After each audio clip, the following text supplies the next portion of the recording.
Kovai PRS வளாகத்தில் மாவட்ட காவல் கண்காணிப்பாளர் கார்த்திகேயன் ஸ்மார்ட் காக்கிஸ் திட்டத்தை தொடங்கி வைத்தார். இந்த திட்டத்தின் கீழ் கோவை மாவட்ட காவல் நிலையங்களில் பணிபுரியும் காவலர்களுக்கு 33 இருசக்கர வாகனங்கள், கைரேகை கருவி, body camera, DD machine, advance walkie talkie, ஈச்சலான் மிஷின் உள்ளிட்ட நவீன உபகரணங்கள் வழங்கப்பட்டுள்ளன. குற்றவியல் தடுப்பு, போக்குவரத்து ஒழுங்குமுறை மற்றும் பொதுமக்கள் பாதுகாப்பை உறுதி செய்யும் நோக்கில் இந்த ரோந்து வாகனங்கள் வழங்கப்பட்டுள்ளன. செய்தியாளர்களை சந்தித்து பேசிய மாவட்ட SP கார்த்திகேயன், கோயம்புத்தூர் மாவட்டத்தில் குற்றங்களை குறைக்கிறதுக்காகவும் பெண்கள் மற்றும் குழந்தைகளுக்கான பாதுகாப்பை உறுதி செய்வதற்காகவும் விசிபிள் போலீசிங் அதை என்ஷூர் பண்ணுறதுக்காகவும் இன்றிலிருந்து ஸ்மார்ட் காக்கீஸ் என்ற ஒரு பேட்ரோலிங் சிஸ்டம் இன்ட்ரடியூஸ் பண்ணுறோம்.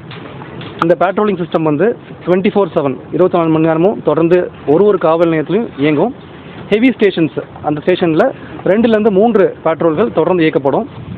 இவங்களுக்கு ஸ்பெசிஃபிக்காக ஒரு ஸ்டேஷன்லேருந்தையும் நாமினேட் பண்ணி இந்த காவலர்களை செலக்ட் பண்ணி அவங்களுக்கு 2 நாள் தொடர்ந்து பயிற்சி கொடுத்து அவங்களுக்கு சில டிவைசஸ் அண்ட் எக்யூப்மெண்ட்ஸை கொடுத்துருக்கோம்.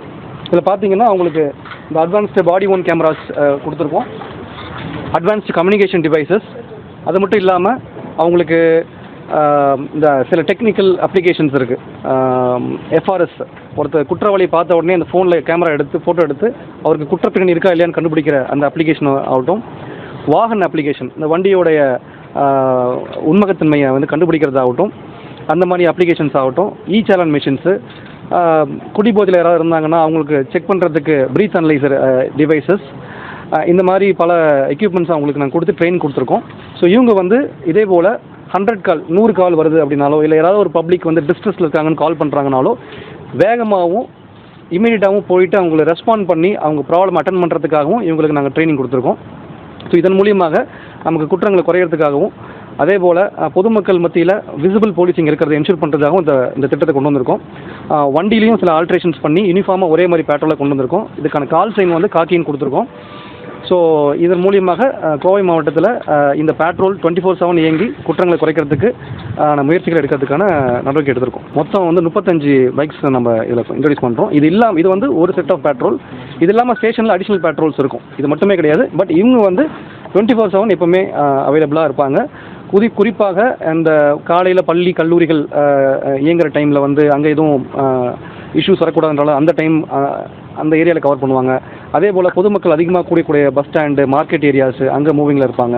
அதே போல் ஏதாவது 100 கால் வருதுனாக்கா அவங்கள போய் அட்டன் பண்ணுறதாகட்டும். இரவு ரோந்து டைமில் குறிப்பாக ஏர்லி மார்னிங் டைம் 2 to 5 இந்த பர்டிகுலர் டைமில் அவங்க பேட்ரோலில் இருப்பாங்க. ஸோ தொடர்ந்து பேட்ரோலிருந்து பொதுமக்களுடைய பாதுகாப்பு உறுதி செய்கிறதுக்கு இவங்க நடவடிக்கை மேற்கொள்வாங்க. சில துப்பு கிடச்சிருக்கு எங்களுக்கு, கண்டிப்பாக மிக விரைவில் அவங்களை பிடிப்போம். அந்த கேஸ் நான் அன்றைக்கி ப்ரீஃபிங் கொடுத்தேன் அவங்களுக்கு. அதை ஆந்திர பிரதேஷ்லேருந்து கொண்டு கோவைக்கு கொண்டு வரல, வேறு ஒரு மாநிலத்துக்கு கொண்டு போகிறதுக்கான போகும்போது நமக்கு கிடைச்ச தகவல் அடிப்படையில் அவங்கள வழியில் நம்ம இன்டர்செப்ட் பண்ணி அந்த பொருளை பிடிச்சிருக்கோம். போதைப் பொருள் பொறுத்த வரைக்கும் நம்ம என்ஃபோர்ஸ்மெண்ட் ஒரு ஆஸ்பெக்டில் பண்ணிகிட்ருக்கோம். நீங்கள் பார்த்தீங்க, தொடர்ந்து குறிப்பாக நம்ம இந்த கல்லூரி மாணவர்களிடையே இந்த போதைப் பொருள் பழக்கம் இருக்கக்கூடாதுன்றதுனால அவங்க டே ஸ்காலர்ஸ் தங்கிக்கூடிய ஏரியாஸு, அவங்களுக்கு சப்ளை பண்ணுற அந்த புரோக்கர்ஸ், அவங்களுக்கு டார்கெட் பண்ணி நம்ம தொடர்ந்து என்ஃபோர்ஸ்மெண்ட் பண்ணிகிட்டு இருக்கோம். ஸோ இதன் மூலியமாக வெகுவாக கல்லூரி மாணவர்களிடையே இந்த போதைப் பொருள் பழக்கம் குறைஞ்சிட்டு இருக்கு.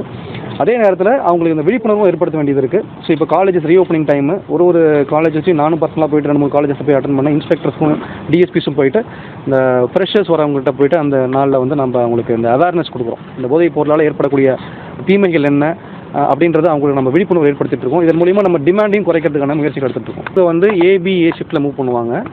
அவங்களுக்கு ஆல்டர்னேட்டிவாக ஒரு பர்சன் இருப்பாங்க ஸ்டேஷனில். ஸோ 8 மணி நேரம் டியூட்டியில் இருப்பாங்க. தொடர்ந்து மொத்தம் 70 பேர் இருப்பாங்க.